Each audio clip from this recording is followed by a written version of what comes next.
In the past couple of weeks, the Delta coronavirus variant has dashed the hopes of many Americans looking forward to celebrating the hot vax summer and the end of the pandemic. As health experts warned in June, the highly contagious Delta variant has hit especially hard in states with low rates of vaccination, filling hospitals and morgues yet again in a return to some of the pandemic's darkest days. And unlike with previous variants, new data suggests that some vaccinated people who get infected with Delta, while overwhelmingly protected against severe disease, can still spread the virus to others. This has led the CDC to advise that vaccinated people in areas with higher viral transmission should resume wearing masks in indoor public spaces.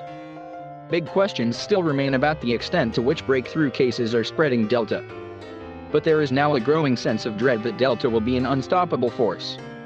Yet the message from experts who are watching Delta waves in Europe is more encouraging, suggesting that the usual rulebook still applies. Vaccination and strategies like masking indoors in public and avoiding crowds can keep case numbers down.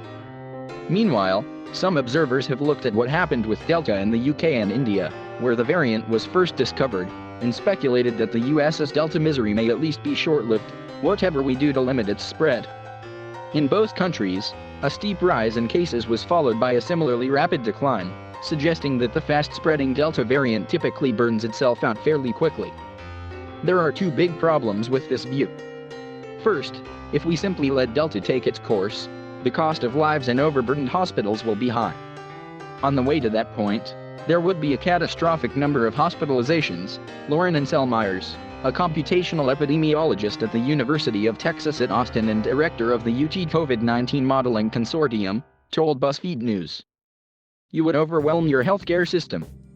Second, if you look at the diversity of the Delta curves seen across Europe, it is far from clear that there is a typical fast-burning Delta wave.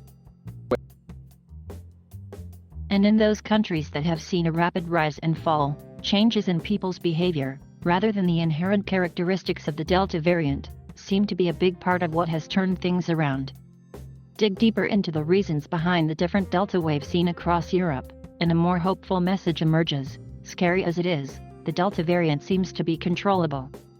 Vaccination is our best weapon, but the modest social distancing measures that have worked against other, less transmissible forms of the coronavirus can still help in a big way.